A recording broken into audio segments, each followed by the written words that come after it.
Let's talk about why some people manage to build this really lasting, life-changing wealth, while others, despite working incredibly hard, just stay permanently stuck on the financial hamster wheel. Yeah, the classic rat race. Exactly. And today's deep dive is pulling from just an absolute goldmine of material to figure out what actually separates those two groups. We've got the ancient parables of the richest man in Babylon, the behavioral psychology from Morgan Housel's The Psychology of Money, Uh, and and the structural strategies from Robert Kiyosaki's Rich Dad, Poor Dad. right. Plus, to ground all of this in your day-to-day reality, we're bringing in a really practical guide called 1 to 40 Tried and Trusted Ways to Become More Productive at Work. Because our mission for you listening today is to decode this entirely. I mean, we really want to map out the actual mechanics, the psychological traps, and, the daily behavioral habits that let everyday people build serious financial independence. And to set the stage for this, we kind of have to look at two specific guys who represent, like, the ultimate financial paradox: Richard Fuscone and Ronald Read. Oh, yeah. This story is wild. It really is. So if you were to bet on who would die with a multi-million-dollar fortune, you'd put every single penny on Fuscone. I mean, he was Harvard educated, a vice chairman of a major division at Merrill Lynch, retired in his 40s, and owned an 18,000 square foot mansion. He had the elite pedigree, Yeah. the towering intellect, Yeah. everything. Right, everything. And then Ronald Read, on the other hand, was just this humble guy who spent his entire life sweeping floors at JCPenney and fixing cars at a local gas station. Which is exactly what makes the ending of their stories so jarring. Because following the 2008 financial crisis, the Harvard executive Richard Fuscone declared bankruptcy. Yeah. His massive mansion went into foreclosure. Unbelievable. Yeah. Meanwhile, Ronald Read, the janitor, passed away, leaving behind a fortune of over $8 million. 8 million. Yes. And he just quietly bought blue-chip stocks and simply let them compound for decades. No fancy degrees required. See, that just shatters everything we're taught to believe about money, right? Like, we treat financial success as if it's this hard science. We assume it requires the raw computing power of, I don't know, an astrophysicist. We do. Yet there is absolutely no other field where a story like this happens. What do you mean? Well, think about it. Yeah. You will never, ever hear a news story about a humble janitor suddenly performing a quadruple bypass surgery better than a Harvard-trained surgeon. Oh, right. Yeah, that would be terrifying. Right, or you won't see a gas station attendant designing a safer suspension bridge than a veteran engineer. But in the world of money, it happens all the time. Because it's not about raw intellect. Exactly. Yeah. That tells us that doing well financially has surprisingly little to do with raw intelligence or elite education. It's almost entirely about behavior. Okay, let's unpack this. Because if it's about behavior, the very first thing we have to do is redefine what we are actually aiming for. Like, what is wealth? If I scroll through my social media feed right now, wealth looks like, a leased sports car, a beach house, and flying first class to Dubai. Sure, because we naturally rely on outward appearances to gauge financial success. We literally cannot see people's bank accounts. Thank goodness. Right. But Morgan Housel makes this brilliant point in his writing. He says wealth is actually what you don't see. The luxury vacations, the designer clothes, they only show you money that has already been spent. So it's basically the opposite of wealth? Exactly. True wealth is the unspent savings. It's the financial assets that haven't yet been converted into stuff. Housel argues that savings are created simply by spending less. You spend less if you desire less. And, you desire less if you care less about what other people think of you. Wow. Ultimately, wealth is just the gap between your ego and your income. I love that phrase, the gap between your ego and your income. It kind of makes me think of wealth less like an iceberg and more like kinetic versus potential energy. Oh, I like where this is going. Yeah, so like the flashy stuff, the loud exhaust on the sports car, that's kinetic energy. The money's been burned, the energy is released, and now it's just gone. But true wealth is this massive battery bank of potential energy. It's just sitting there, quiet, giving you immense power and options, even if no one walking by can actually see it. That battery bank analogy perfectly captures the psychological divide Kiyosaki highlights in his framework, too. Because it all comes down to how your brain processes a lack of funds. Okay, how so? Well, when facing something they want to buy, the poor and middle-class mindset defaults to a statement. They say, I can't afford it. Which, I mean, feels like a completely rational, honest thing to say, right? If you don't have the money, you don't have the money. It might be honest in the moment, sure. But structurally, making a declarative statement shuts your brain down. It just creates this sense of helplessness. The wealthy mindset, instead, asks a question, how can I afford it? Just a slight tweak? Very slight, but so powerful. When you phrase it as a question, you force your mind to wake up, solve the puzzle, and look for possibilities. It's the difference between closing a door and opening the window. Exactly. And that subtle mental shift leads to the fundamental rule of accumulation. The middle class work for money, but the wealthy figure out how to have money work for them. Because if you're constantly upgrading your lifestyle to match every single wealth you get, you're just spinning faster on a wheel, right? Yeah. Generating cash that immediately flows out to someone else's battery bank. You're just funding someone else's wealth. Okay, let's get incredibly practical here. If wealth is this invisible accumulation of potential energy, how do we actually start charging that battery? Like, let's say a listener is starting from absolute zero, Well, the blueprint for starting from zero hasn't changed in 6 millennia. 6,000 years. Yeah. The richest man in Babylon introduces us to this guy, Bansir. He's a chariot builder who works tirelessly, makes a great product, but he's just perpetually broke. Sounds familiar. Right. He sits on the wall, looking at the immense wealth of his city, wondering why he has absolutely nothing to show for his own labor. So Bansir is basically the ancient Mesopotamian equivalent of the modern middle class, working 50 hours a week, covering the bills, but utterly stuck. Exactly. So he eventually seeks out Arkad, who's the richest man in the city, Mm. and Arkad teaches him a set of cures for a lean purse. A lean purse. I love that phrase. It's very dramatic. But the very first cure is the absolute foundation of every financial strategy that exists. He says, start thy purse to fattening. Meaning? Arkad uses a simple visual. He tells an egg merchant, if you put 10 eggs into a basket every morning, but only take 9 out every evening, eventually that basket will overflow. The non-negotiable rule is to pay yourself first. You must keep at least 1/10 of all you earn. Okay, wait, I have to challenge this because saving 10% is a lovely, neat mathematical concept. Right. But if you are a listener living paycheck to paycheck, if your rent, groceries, and student loans consume exactly 100% of your take-home pay, how are you supposed to magically siphon off 10%? It feels a bit like telling a drowning person to just drink the ocean. It's a completely fair pushback. And honestly, it's the exact same objection Arkad's students raised back in Babylon. They said, how can I save 1/10 when my entire income is barely enough to cover my basic needs? See? Even the Babylonians had student loans. Pretty much. But Arkad reveals a profound psychological reality that we now call Parkinson's Law. What we label as necessary expenses will always grow to equal our income unless we actively protest to the contrary. Ah. Let me guess. You get a $5,000 raise, and suddenly your brain decides your perfectly reliable 5-year-old car is an absolute safety hazard. Exactly. And suddenly you need a new car payment. The definition of a necessity conveniently expands. We all do it. Lifestyle creep is so insidious, your expenses simply inflate to consume your available capital. That's why Arkad's second cure is to actively control your expenditures. You have to ruthlessly separate actual survival necessities from mere desires. That takes a lot of self-discipline. It does. But once you enforce that boundary and protect that 10%, you move to the third cure. Make thy gold multiply. Don't just stuff it under the mattress. Right, because inflation will just eat it. You put each coin to work so it reproduces, creating a continuous stream of income. But, and hear me out, you can't multiply zero. To have a meaningful 10% to invest in the first place, you really need a strong earning engine. You need a bigger shovel. Yes, absolutely. Arkad's seventh cure is literally increase thy ability to earn. So how do we actually do that in a chaotic modern workplace, one that's just filled with endless emails and pointless meetings? Well, this is where that workplace productivity guide becomes our playbook. Increasing your earning power isn't about simply grinding out more hours at the office. It's about a critical distinction the author makes between being efficient and being effective. Okay, break that down for us, because those two words are used completely interchangeably in corporate culture. They are, but they are very different. Let's say you need to harvest apples from a really high branch. You gather your tools, you measure your wood, and you work with incredible speed and precision.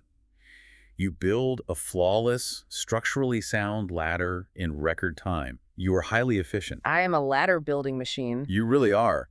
But you built the ladder inside your upstairs bedroom. Oh. It won't fit through the door frame, so you can't actually get it out to the garden where the tree is. You have to tear the whole thing down and start over. So I was perfectly efficient at doing the completely wrong thing. Precisely. It's like Having a Ferrari, but driving it in the wrong direction on a one-way street. The engine is roaring, you're making incredible time, but you're just accelerating toward a massive crash. That's a great way to put it. Effectiveness is making sure you are building the ladder in the garden first.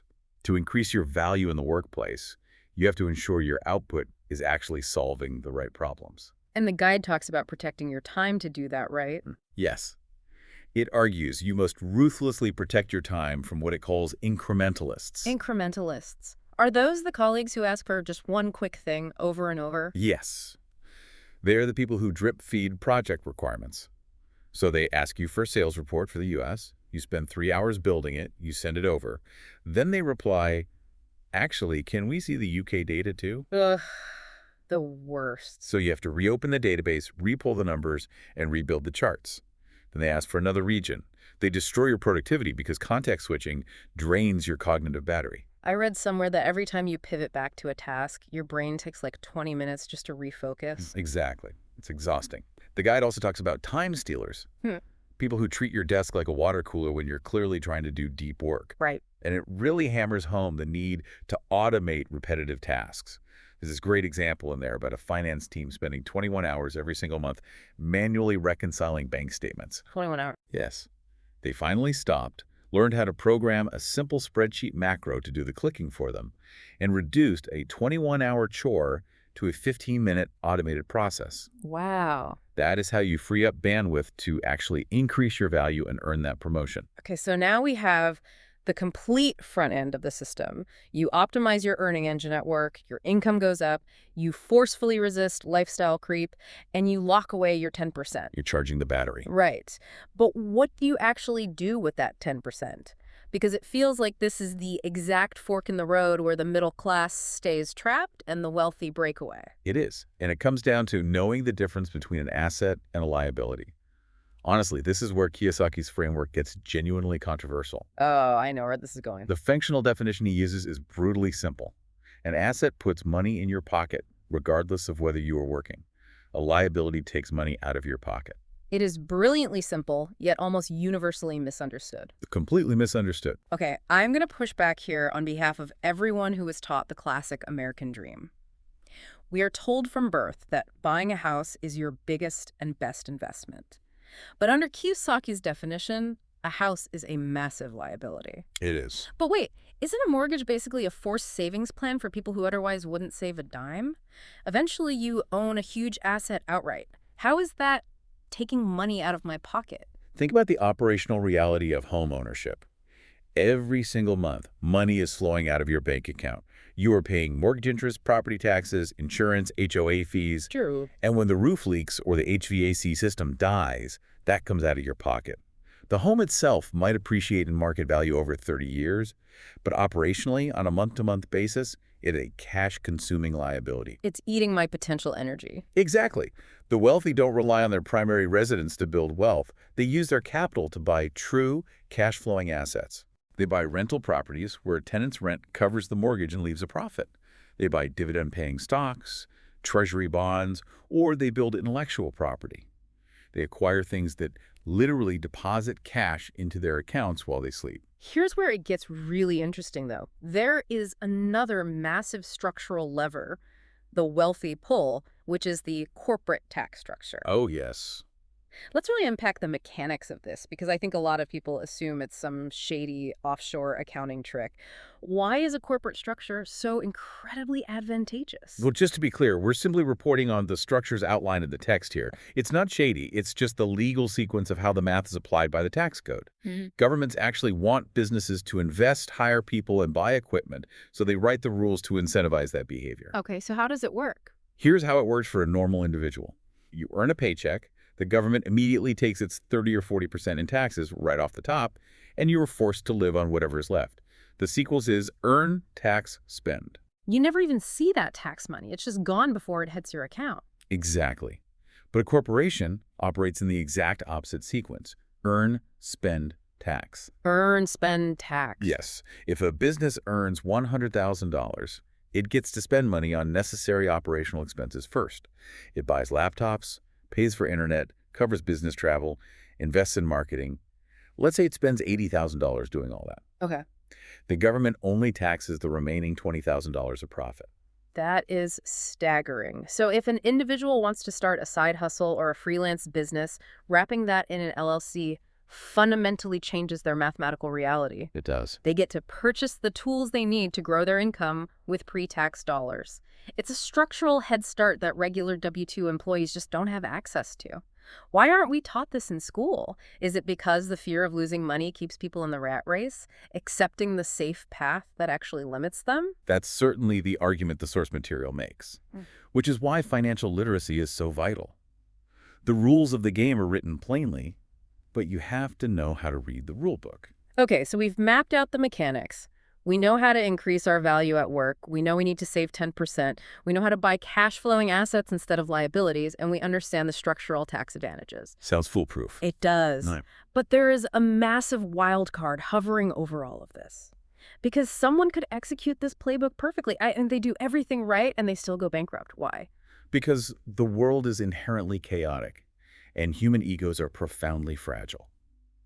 Housel's Psychology of Money points out that we have to acknowledge two twin forces that dictate every single outcome in life: luck and risk. Sibling forces. Sibling forces. They are the reality that the world is too complex for 100% of your outcomes to be dictated solely by your own effort. Okay, give us an example. Housel shares the incredible story of Bill Gates to illustrate this. Look, Bill Gates is undeniably brilliant, and his work ethic is legendary. But he also experienced a 1 in a billion stroke of luck. Because of his high school, right? Exactly. In 1968, he happened to attend Lakeside School in Seattle, which was one of the only high schools in the entire world that had a computer terminal. So his unique genius found the exact right soil at the exact right moment in human history? That's luck. Right. But then there is the dark sibling, risk. Gates had a best friend at that school named Kent Evans. I've never heard of him. Most people haven't. According to Gates, Evans was just as brilliant, just as driven, and they planned to start a company together. But Kent Evans died in a remarkably rare mountaineering accident before he even graduated high school. Wow. It's chilling. So Gates experienced the absolute extreme positive variance of luck, and Evans experienced the extreme negative variance of risk. Exactly. And if we don't respect both of those forces, we will misjudge every financial success and failure we see, including our own. That makes so much sense. We will arrogantly assume our successes are pure genius, and we will absolutely crush ourselves when risk derails our plans. So what does this all mean? We need to have a little grace, both for ourselves and for others. We shouldn't be so quick to assume the rich are inherently smarter or the poor are simply lazier. Exactly. But beyond luck and risk, Housel argues that the absolute hardest financial skill to master, the trap that destroys even the most successful people, is getting the goalposts to stop moving. Why do the goalposts always move? Is it just pure greed? It's partly social comparison, sure, but it's mostly dopamine adaptation. Dopamine adaptation. Yeah, we rapidly adapt to our new reality. The thrill of buying a nicer house fades after a few months. It just becomes, well, your house. So to get that thrill again, you need a bigger house. Right. If your expectations rise equally with your results, there is no logic in striving for more, because you will feel the exact same amount of dissatisfaction after putting in double the effort. We see incredibly wealthy people risk everything they have, their money, their reputation, their freedom, to get more money that they don't even need. Just because they couldn't stop the goalposts from moving. Exactly. So what is the actual point of all this? If the goal isn't just to accumulate a giant pile of gold and sit on it like a dragon, what are we really striving for when we build wealth? The highest dividend that money pays is not a luxury car. It is the ability to control your time. Time. Yes, it is the freedom to wake up every morning and say, I can do what I want today, with who I want, for as long as I want. That is the ultimate benchmark of financial success. That reframes the entire journey. For you listening right now, think about how all these pieces fit together. Getting rich isn't just a math equation to solve on a spreadsheet. It is a grueling psychology exam mixed with a lifelong endurance race. That's a great way to put it. It requires controlling your ego so you don't burn your potential energy trying to impress strangers. It requires the discipline to pay yourself 10%, even when it hurts. It demands the intelligence to know the difference between an asset that feeds your freedom and a liability that just chains you to a desk. And most importantly, it requires the humility to recognize the profound role that luck and risk play in your life. And as we close this deep dive, there is one final, completely counterintuitive insight from Kiyosaki's experience that ties this all together. Okay, let's hear it. We have spent this entire time talking about accumulating, protecting, and multiplying money. But Kiyosaki noticed a striking difference in how his two influential father figures handled the concept of giving. Both men were relatively generous people, right? They were, but the poor dad operated on a condition. He always said, when I have some extra money, I'll give it to charity. But because of Parkinson's law. Exactly. His expenses always rose to meet his income. There was never any extra. The rich dad, however, aggressively gave money away to his church and to charities before he was ever wealthy. He firmly believed in a fundamental law of capital. To receive, you must give. Oh, wow. He didn't wait until his cup was overflowing. He made generosity a non-negotiable part of his financial mechanics from day one. That completely flips the script. We assume giving is the finish line, the thing you do once you've won the game. But he treated it like the starting gun. He did. So if you are working to build wealth, if you want to escape the traps that ensnare so many brilliant people, perhaps the final step isn't just fiercely hoarding every penny you make. Maybe the final step is figuring out what you can give away to set the flow of wealth into motion. It's a powerful thought. It really makes you wonder. When Ronald Reed, that humble janitor, was quietly amassing his $8 million fortune, what kind of quiet generosity was he practicing while the Harvard executives were too busy checking their luxury watches? Something for you to think about.